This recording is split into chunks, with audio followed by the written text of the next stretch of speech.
is just in case patients ever ask you.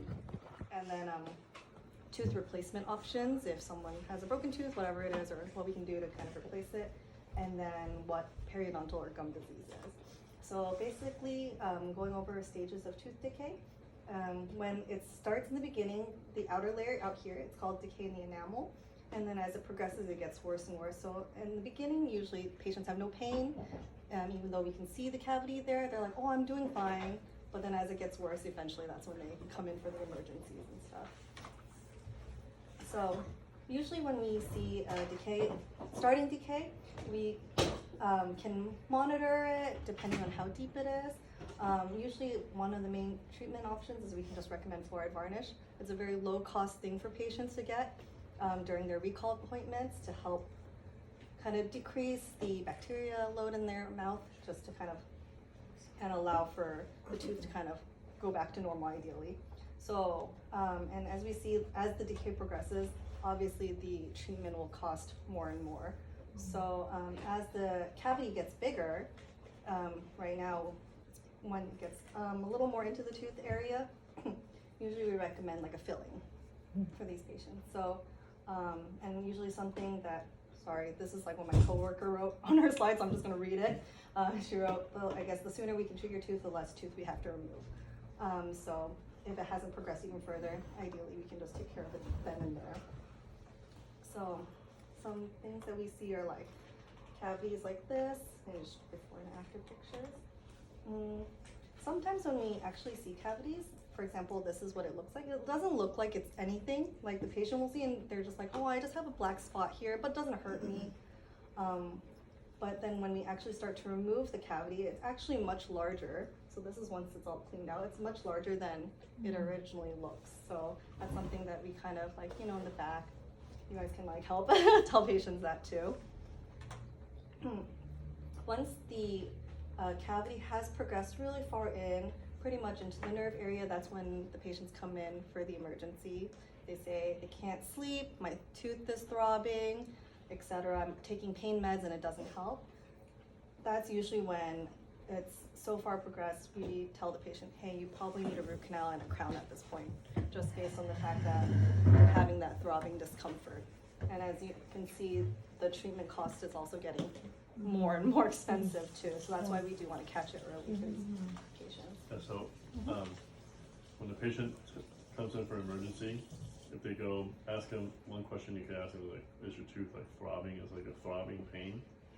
That's a telltale sign of the cavity or whatever's inside the nerve.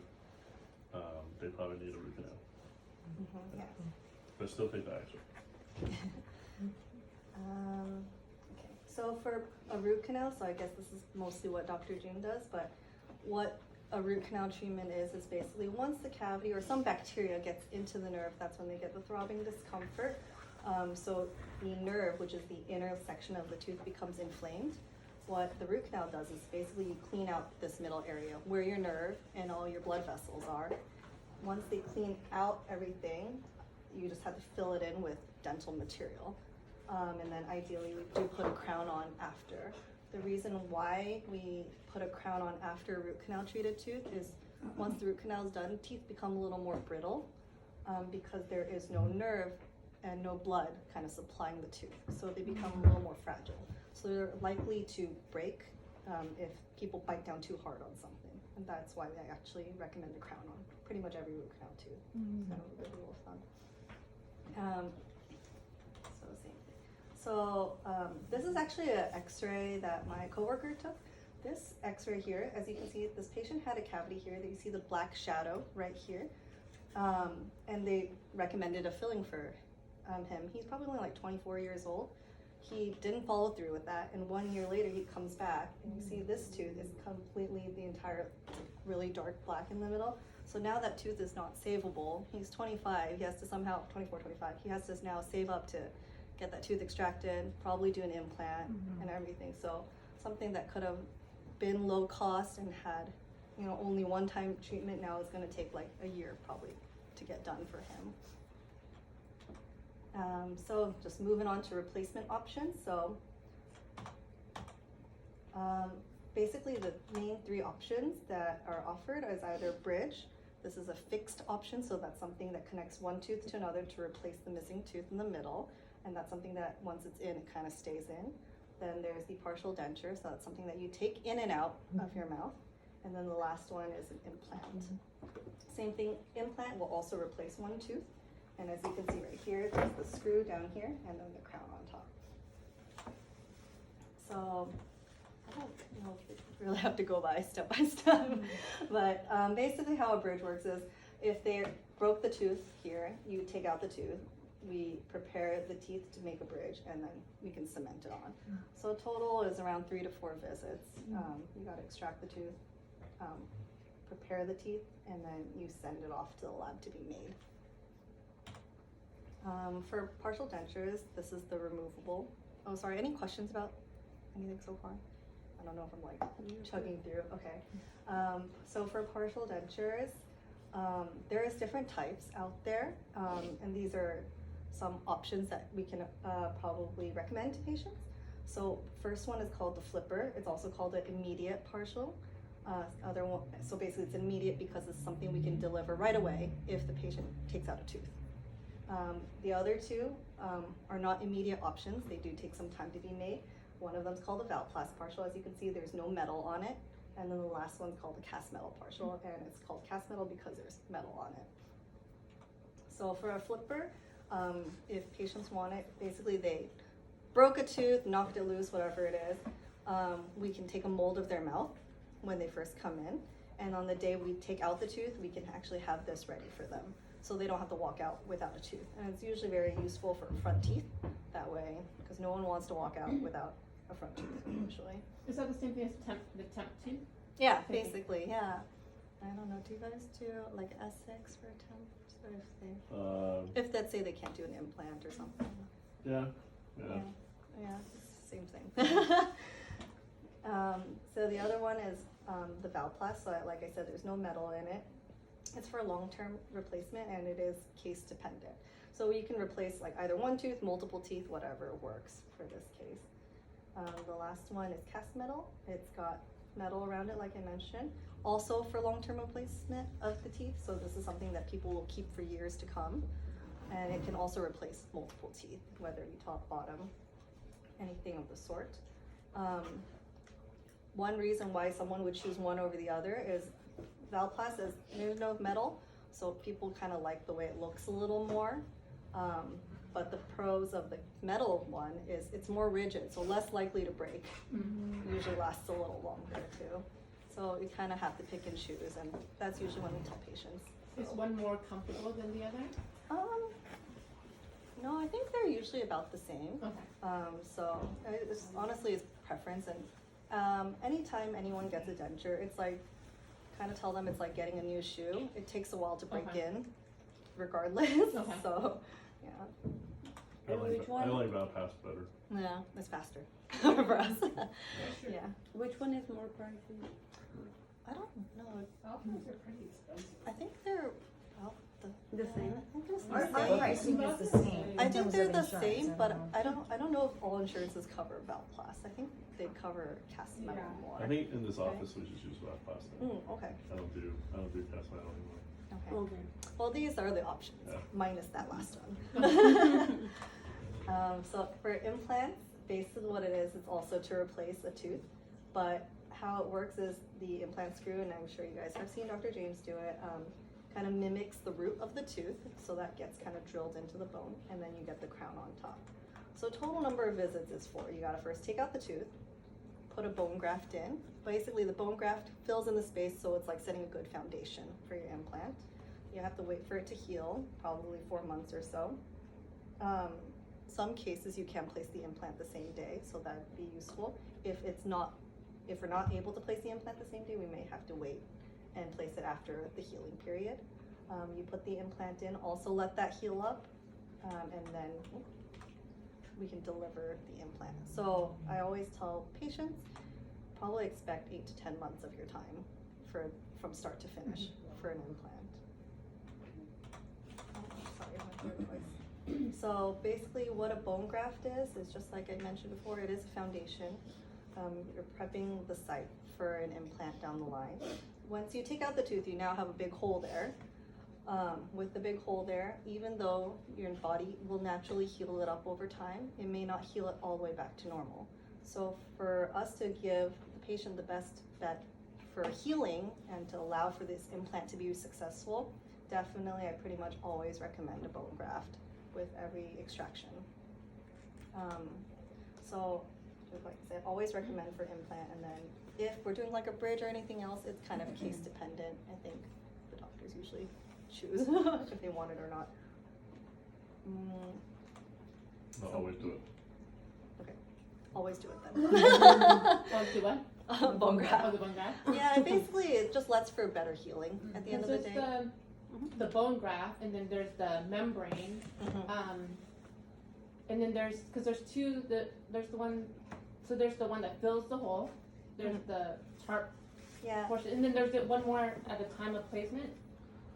What is that doing exactly? What's Is the that time of strengthening the bones further? The material is pretty much the same thing at the time. I put bone graft Oh, also with the during implant. implant. Oh yeah. at the time of placement. It's kind of like how we describe it as like if you're potting a plant. Right. You put the plant in the middle, and then of course we put soil around it, right? So we put the implant in the middle, we put bone graft around it, Right. and then cover it up. Because there's two bone grafts, right? There's the two. There's the one that fills the hole, right? And then there's the tarp. That, right? Okay, so That's the this membrane one, portion. this one is socket preservation. Yeah, yeah. No implant. You fill the socket with the graft, Right. and then you cover it with the membrane. Right. Right. Right. So this is okay. So then the one that you do with the time of placement is different from this. Yeah, it's a little. It's different, but then the graft is the same. The same. What is it material. doing? Material is the same. Why are we doing that bone graft at the time of placement? To further strengthen the foundation, or what's the purpose of it? Oh, you mean after we preserve it? Sometimes Mhm. when I drill, the drill takes out the top side of Okay. the ridge, Okay. so it kind of comes apart. Okay. So we're just kind of You're kind of reinforcing it. okay. Yeah. Okay. Yeah. So this is basically this picture here just shows mostly like for extraction purposes, so you guys can kind of see what it's like. The bone is cadaver bone. That's usually what is used. For those who are against using cadaver bone, there is also other options. So I'm not sure what the office here has, but sometimes there's bovine, which is cow. And then for those who do not like either human or cow, then there is xenograft, so that is basically like fake bone, like man-made stuff. So moving on to hygiene questions, I notice we do a lot of like SRPs, even LANAP and stuff, so I guess this is just kind of go over like what gum disease is and why it's so important to take care of it and what a deep cleaning is for those who ask. So basically gum disease, like a really short way to explain it, is just when you get plaque or tartar that builds up under your gums and it leads to inflammation and bone loss. So on the left half picture, that's healthy gums. It's nice pink and firm. If we look at the right half of the image, the gum it will be puffy and inflamed, and it's also they have a little bit of bone loss noted. Just kind of open it. So sorry. Good thing everyone's done eating. Kind of. Jenny, close your eyes. So Jenny loves those kind of people. they're not spots, it's okay. Don't worry, there's no spots in this. So basically what happens, how kind of gum disease progresses is you get tartar that builds up. So these people, they're not cleaning, brushing, whatever it is. They're not doing something properly, and it kind of starts to get inflamed. As it gets inflamed, the gums get puffy, they start to bleed. With this bleeding and this puffiness, your tissues are obviously unhappy, so then you start to get bone loss too. And once it progresses really far, as you can see, this guy has bone loss. He's got a lot of gunk basically on his teeth. Then eventually these teeth become so loose because the bone has receded away that these teeth will have to come out. So what we're trying to prevent is obviously we're preventing these last few stages here. So for a lot of patients, they probably ask like, why do I need a deep cleaning and how is that different from a normal cleaning? So the main thing is for when we do SRPs, we're cleaning underneath the gums. When we clean underneath the gums, it's probably very sensitive for them. So for comfort, we will numb them up, whether it be with a numbing jelly or we actually give them a shot, whatever works. And it also takes us a little longer because they have a lot more tartar built up. So it's kind of like reinforcing that it's our time and their time that they need to commit to really getting their teeth back on track. So this is kind of a before and after. Before all is tartar caked on and after, it's much cleaner. Is tartar and plaque the same thing?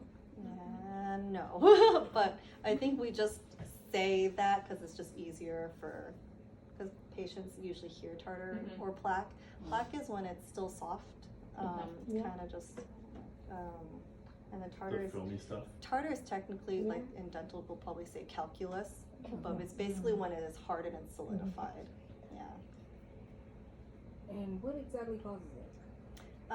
It's basically bacteria that slowly attach on to your teeth. They kind of attach on because, either food debris or whatever, and also in your saliva, you also have a lot of calcium and minerals in your saliva. And as that hardens over the bacteria, it kind of grows